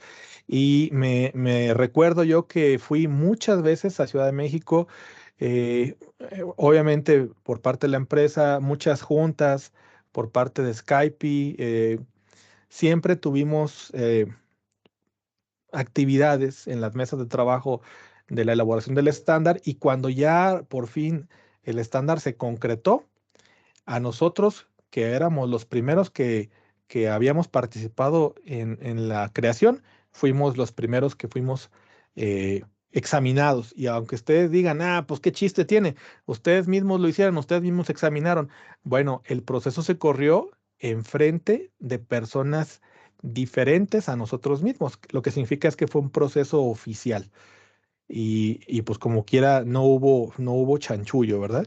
Y sí se puso difícil porque eh, había, había ocasiones o hubo ocasiones en que los mismos ingenieros que habían elaborado los exámenes eran tan picudos los exámenes que ni ellos los pasaban. ¿Qué tal? Y miren, las certificaciones que yo obtuve en Ciudad de México son estas dos de la izquierda. Una que me certifica como instalador del sistema eléctrico y otro que me certifica como instructor, eh, instructor y certificador. Estos tienen obviamente sus logotipos del gobierno federal, la Secretaría de Educación Pública y en la parte de abajo las instituciones que fueron las que puntearon, fueron las primeras que dijeron, hey señores, del sector eléctrico, vamos a desarrollar un estándar. O sea, ellas son, entre paréntesis, las dueñas de ese estándar, aunque todos los estándares son de acceso libre. Y pasa el tiempo, se viene el vencimiento de estas que se tomaron aquí. Miren, este es el logotipo de la UT, la UTN o la Universidad Tecnológica de Netzahualcóyotl. Y bueno, pues yo para volverme a certificar me fui a otro lugar, en este caso me fui a Monterrey, porque me resultaba más barato. Aquí en Guadalajara el precio realmente es una exageración, 6,000 pesos en el CONALEP y 12,000 pesos en la UNIVA. Y pues es el mismo estándar y pues yo dije, no, ¿cómo voy a andar pagando ese billetote? Y estuvimos investigando y en Ciudad de Nuevo León, Monterrey, encontré un lugar con un precio muy bueno, 1,250. Entonces pagué el avión y con todo el avión y todo, pues no fueron más que 3,000 pesos. Prácticamente fue una ganga en comparación a los 6 y los 12 que me cobraban aquí en Guadalajara.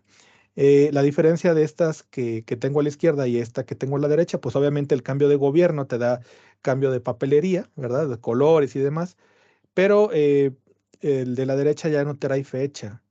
Lo que significa es que es válido mientras que el estándar de competencia siga vigente y se vuelve ya necesario la actualización hasta que el estándar de competencia en su defecto, pues ya caduque. Esa es la realidad. Bueno. Último, aplicación y cumplimiento de reglas de seguridad y nos vamos a enfocar a las eléctricas. Acompáñenme a verlo.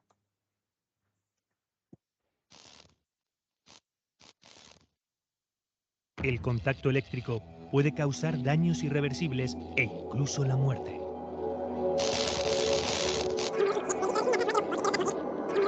Por ello, siempre que sea posible, antes de trabajar en una instalación eléctrica, debemos suprimir la tensión aplicando las denominadas 5 reglas de oro. Primera regla de oro: desconectar. Desconectaremos todas las fuentes de alimentación. Segunda regla de oro: bloquear. Evitaremos cualquier posible reconexión de las fuentes de alimentación. Para ello, usaremos preferentemente un bloqueo mecánico y colocaremos la señal de prohibido maniobrar. Tercera regla de oro: verificar la ausencia de tensión. Aún puede existir tensión residual, por lo que debemos comprobar los elementos conductores más cercanos a la zona de trabajo. Para ello, utilizaremos un verificador de ausencia de tensión acorde a la tensión nominal a verificar. Cuarta regla de oro: puesta a tierra y en cortocircuito. La puesta a tierra y cortocircuito supone una medida preventiva de gran eficacia para proteger la zona de trabajo frente a una puesta en tensión accidental. Si la instalación no dispone de punto fijo de toma de tierra, emplearemos un dispositivo portátil. Antes de utilizar el equipo de puesta a tierra, comprobaremos el estado de conservación y funcionamiento. A continuación, colocamos la grapa de tierra a cada conductor. Quinta regla de oro: proteger y señalizar. Colocaremos elementos protectores como pantallas, vainas, en los elementos en tensión que pueda haber cerca de la zona de trabajo. Delimitaremos y señalizaremos utilizando vallas, cintas, cadenas aislantes y señales de peligro, obligación o prohibición para conseguir una separación entre la zona segura donde no tenemos tensión. Tras esta fase, tenemos garantizado que la instalación está sin tensión y el trabajador designado puede realizar los trabajos de forma segura. Realizados los trabajos, quitaremos la señalización, la toma de tierra después, desbloquearemos y finalmente repondremos la tensión. No olvidemos que el trabajador que aplique las 5 reglas de oro en instalaciones de baja tensión debe estar autorizado por parte del empresario y en instalaciones de alta tensión debe ser un trabajador autorizado y con formación o experiencia acreditadas, es decir, debe ser un trabajador cualificado. Asimismo, es importante que comprobemos el correcto estado de los equipos de trabajo y medios de protección que vayamos a emplear al aplicar las 5 reglas de oro. Para más información sobre el riesgo eléctrico, consulta la guía técnica del Real Decreto 614/2001, elaborada por el Instituto Nacional de Seguridad y Salud en el Trabajo.